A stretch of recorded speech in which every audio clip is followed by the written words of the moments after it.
neste momento, Deus, através desta emissora, leva até você mais um programa de fé, com mensagens, hinos e orações a seu favor.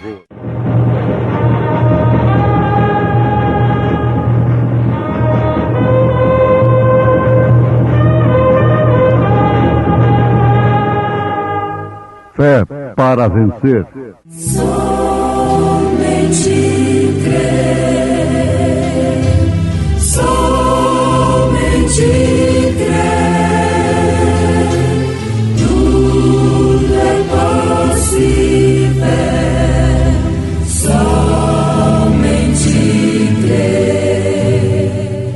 Pois também eu te digo que tu és Pedro, e sobre esta pedra edificarei a minha igreja, e as portas do inferno não prevalecerão contra ela.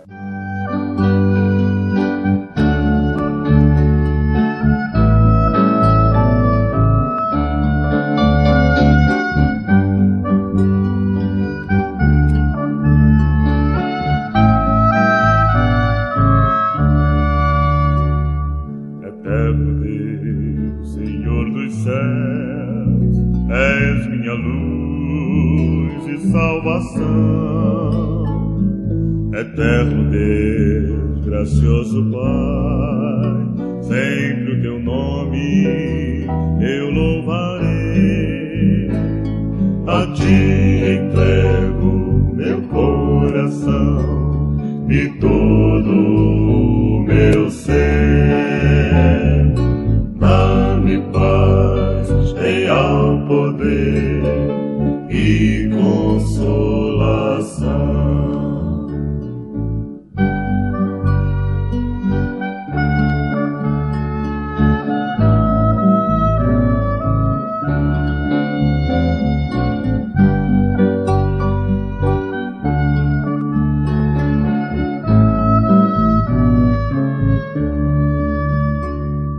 Eterno Deus, bondoso Pai, meu bom pastor, vem me guiar, vem me proteger, meu dia a dia amparar. A ti entrego meu coração e todo o meu ser. Paz, real poder e consolação. Testemunhar, convidar e transmitir o amor, louvar sempre o teu nome a cada instante, a cada dia.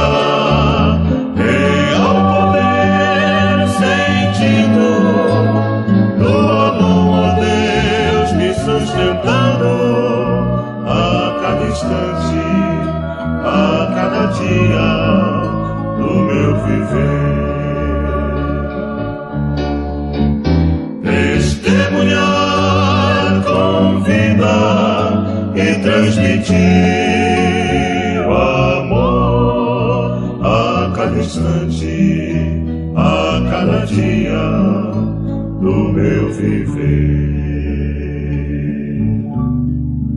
A cada instante, a cada dia do meu viver.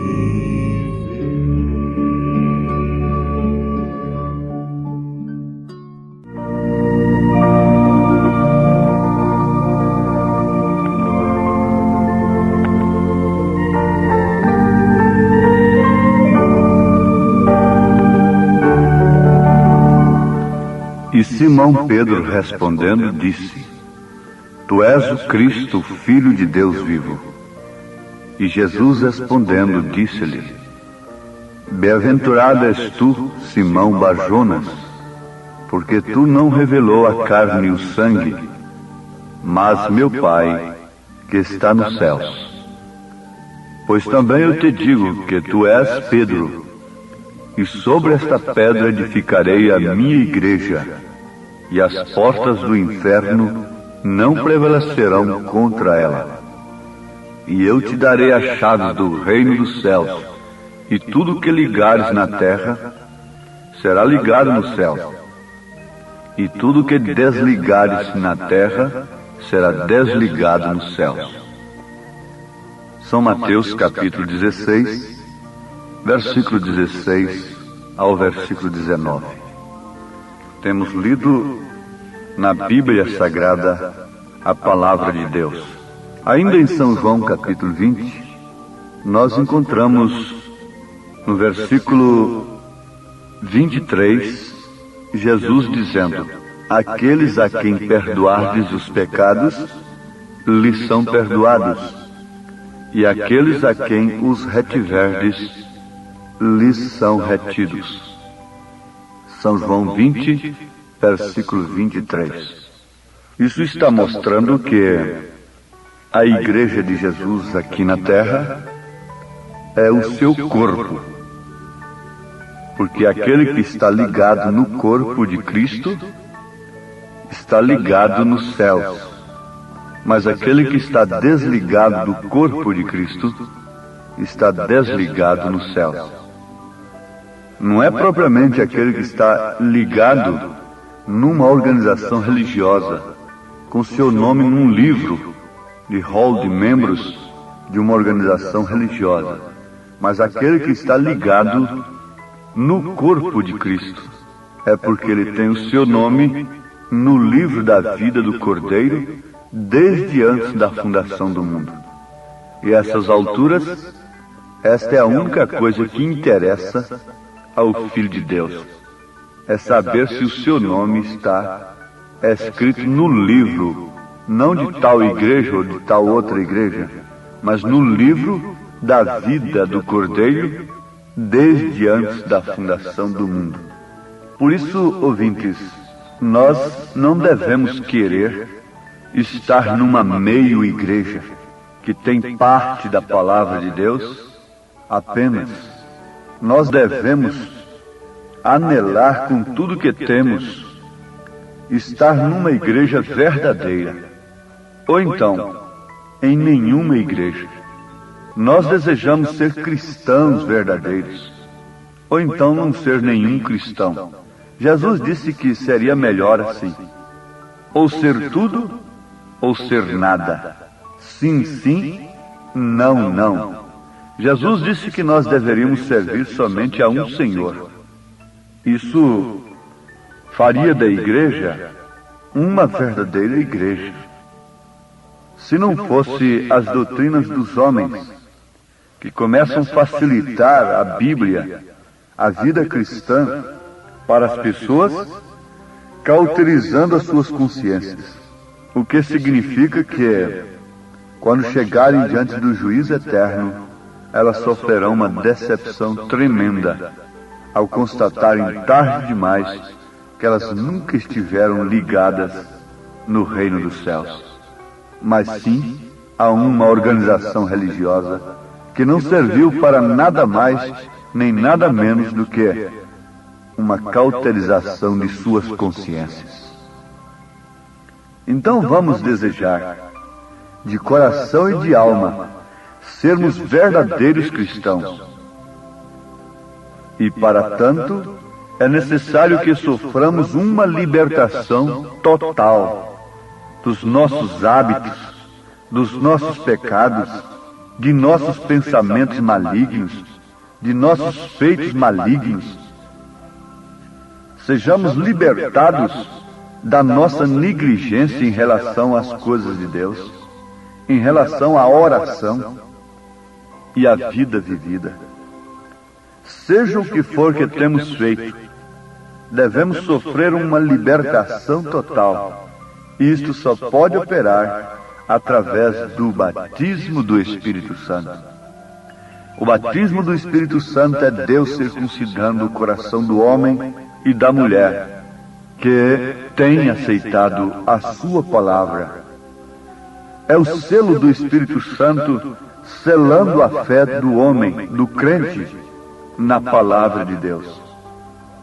Então, nós desejamos uma libertação total, para que então, quando as pessoas entrarem nesta igreja, se aproximarem de nós, elas possam receber tudo quanto elas deveriam receber de Deus. As bênçãos naturais, Deus derrama sobre os maus e os bons, independente da sua igreja, independente do pastor, independente dos seus mensageiros. Ele derrama chuva e o sol nasce sobre todos e o oxigênio está aí, preservando a vida. Ele dá o crescimento dos alimentos, das árvores, das fruteiras, não é? E demais coisas. Mas bênçãos espirituais é somente através de sua igreja, somente através de seu corpo, que é liderado, segundo Efésios capítulo 4, por doutores, mestres, pastores, evangelistas. Deus leva essas bênçãos, derrama as bênçãos da sua palavra através daqueles que pregam a palavra. Portanto, ninguém deveria ir na igreja buscar outra coisa a não ser a palavra de Deus, ser corrigido. Nós deveríamos ir à igreja com a intenção de vermos o que está errado com a nossa vida. Não sujeitarmos a igreja à nossa posição social, aos nossos títulos, às nossas famas, à nossa riqueza, nem coisa alguma assim. A igreja deveria estar como um sal, como luz, e as pessoas deveriam ir à igreja somente para serem corrigidas e prestarem assim uma verdadeira adoração a Deus. Não para mostrar vestes, não para fazer dos seus corredores uma passarela de desfile de modas e exibição de sexo até. Não. Não para fazer uma demonstração de capacidade intelectual nos discursos. Nada disto. A igreja está na terra como corpo de Jesus. E quando Jesus chegava em algum lugar e que alguém se aproximava dele, com fé algo acontecia.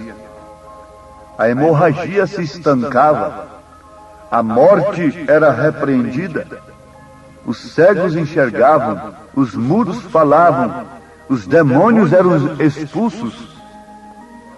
Mas também o azorrague de Deus trabalhava para purificar o templo.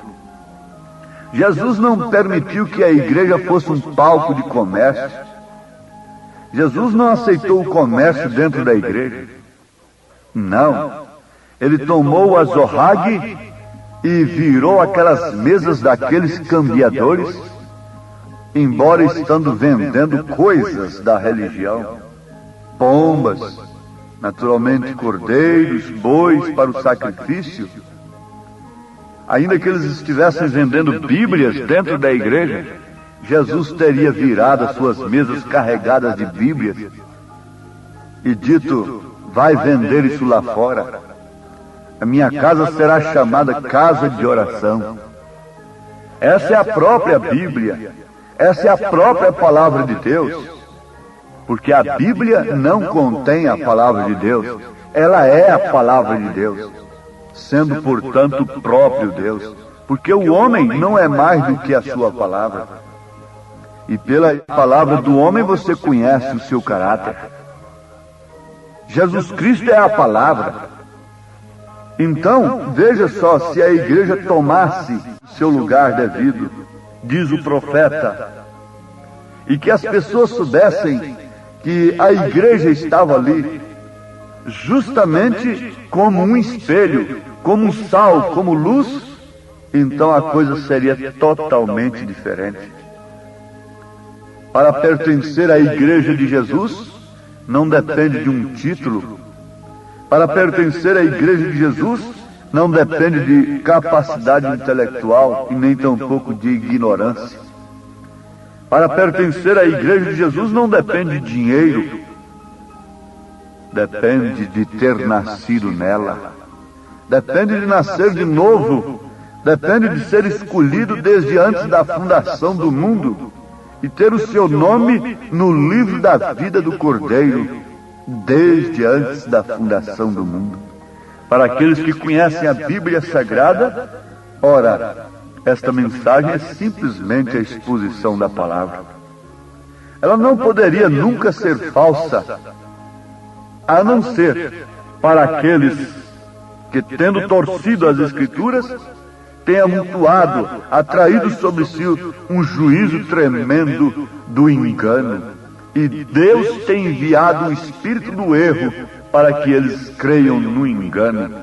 E eles estão em suas marchas insuperáveis, que ninguém pode barrar, crendo estar fazendo um serviço para Deus. E isto é verdade, porque veio o espírito do erro e cegou os seus entendimentos. Veio da parte do Senhor e fez com que eles crescem na mentira do dia. Porque se você não crê na verdade do dia, você terá de crer automaticamente na mentira do dia. Agora, quem prefere crer na mentira do dia?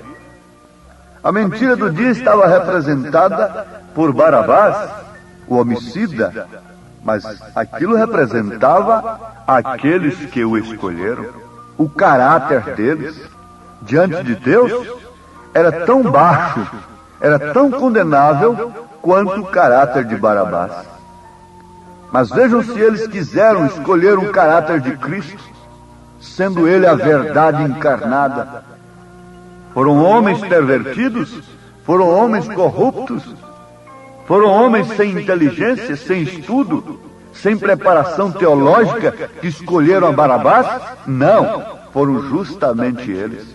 Mas a escolha deles mostrou como num espelho verdadeiro a posição e o estado deles diante de Deus. O que o homem tem escolhido, o que a mulher tem escolhido, mostra perfeitamente a sua situação, o seu estado espiritual diante de Deus. Isaías, o profeta evangelista do Velho Testamento, usou aquela expressão terrível, como vendo aquela cena, dizendo: suas mesas estão cheias de vômitos. É o que Deus estava vendo nas suas solenidades, nos seus cultos cheios de ordens sociais, de aparatos humanos. Oh, ouvintes, isso deve nos dar uma sacudida nesse instante. A Igreja de Jesus estaria edificada sobre aquela tremenda revelação, e as portas do inferno jamais prevaleceriam contra ela, disse Jesus, e nunca prevaleceu. Quando o diabo abriu as portas para a igreja, o inferno abriu suas portas para a Igreja de Jesus, através do imperador Constantino. Veja se elas prevaleceram. Prevaleceram sim, para a falsa vinha, para a falsa igreja. Até hoje existem teólogos que dizem que o imperador Constantino foi um salvo, foi um homem de Deus, foi um instrumento nas mãos de Deus. Como eles estão chamando hoje feiticeiros de apóstolos de Deus. Não é o mesmo Espírito? Não é a mesma coisa operando? Satanás não mudou. Se Jesus não mudou, é o mesmo ontem, hoje, eternamente, Satanás é o mesmo ontem e hoje. Só não é eternamente, porque ele será lançado no lago de fogo com todos os seus súditos. Mas ele procurou abrir as portas para a igreja. E a igreja diz que foi Deus que abriu aquelas portas. E ela continua dizendo, quando lhes encaminha alguma coisa material, ela diz que foi Deus que abriu aquelas portas, para ela crescer mais, para ela se jactanciar mais, para ela se orgulhar mais, para ela amparar mais a posição social dos homens e demais coisas. Bom, Deus está nos abençoando. Mas a igreja revelada, a igreja que vê o Pai no Filho, como Pedro viu, rejeita essas portas abertas por Satanás. As portas do inferno não prevalecerão contra ela. Mas contra ela quem? Seria contra elas? Se fossem elas, qual delas? A mãe ou as filhas? Para a mãe e as filhas, existe um fim especial. Lá está em Apocalipse, a partir do capítulo 17. Para a mãe e suas filhas, há um fim especial. Ela encheu seu cálice de doutrinas fornicárias e deu para todas as nações beberem. Apocalipse 17, eu não estou falando nada de mim, estou falando das Escrituras, da Bíblia Sagrada, que hoje tem monumentos por várias praças por aí. Outrora fora queimada, excomungada e chamado livro do capeta, como foi chamado na minha terra natal, e queimado na porta da igreja. Hoje tem monumentos, hoje leiam a Bíblia, pregam nos carros, leiam a Bíblia, leiam a Bíblia, porque essa leitura natural de hoje não tira ninguém de nós mesmos. Mas aqui está a verdade. Apocalipse 17 mostra que ela está sentada sobre muitas águas, o que quer dizer povos, com seu cálice de fornicação, com muito dinheiro, com muito ouro, com muita prata, mas condenada a uma queda terrível. Caiu a grande Babilônia. Mas antes dela cair, houve um eco do anjo.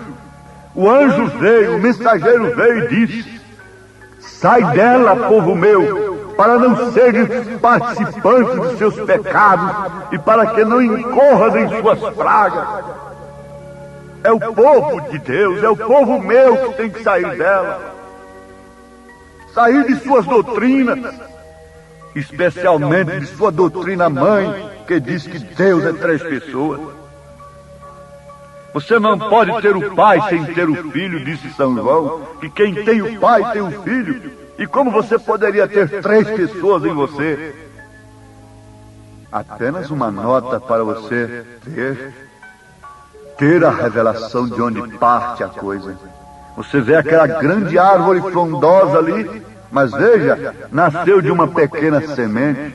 Você vê essa grande coisa hoje aí, esse monstro terrível, esse poder material terrível, nasceu de uma semente, de uma pequena semente nicolaíta, de um falso cavaleiro que cavalgou num cavalo branco para conquistar os leigos, tirando aqueles que Deus chama por vocação divina da frente da igreja e estabelecendo um meio intelectual para a direção dela. Isso é a doutrina nicolaíta, que significa conquistar os leigos. Mas aqui está a denúncia de Deus nesta hora presente, quando o sol se declina, a escuridão tem tomado conta, raia uma luz no entardecer. Elias levantou a bandeira da verdadeira mensagem, que é a bandeira que o Espírito arvora quando Satanás vem como águas impetuosas contra sua igreja. É melhor que tenhamos Satanás contra nós do que termos suas portas abertas e aceitas inocentemente. Seria como que entrar no laço do passarinheiro e na peste perniciosa. Deus nos guarde, ouvintes, deste grande mal, em nome de Jesus Cristo. Amém.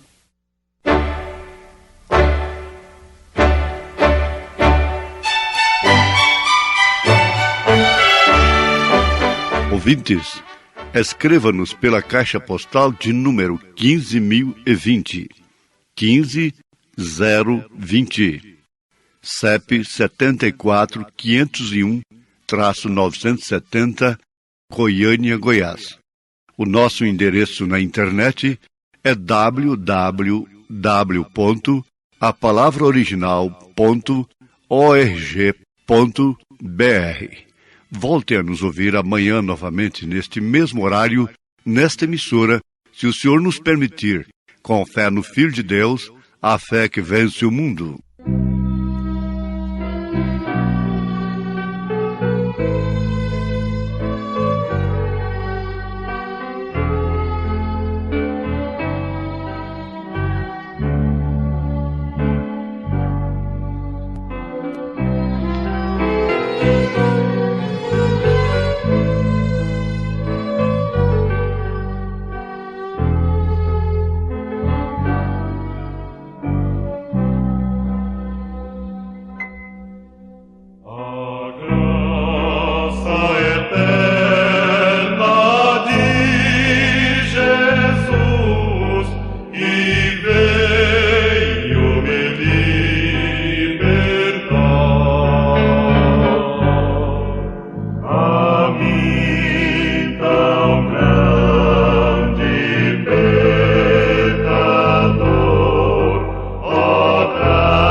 Ainda que a figueira não floresça, ainda que a videira não dê flor, ainda que o rebanho meu pereça, eu sempre ao fiel darei louvor.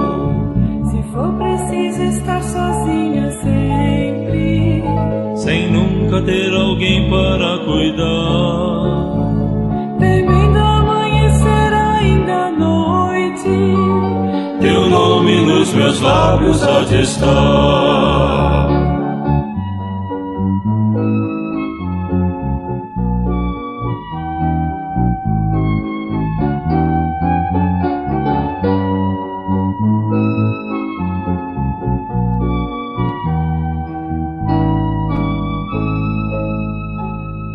então me alegrarei no meu Senhor. Perdão, ó Pai, teu servo se exaltou.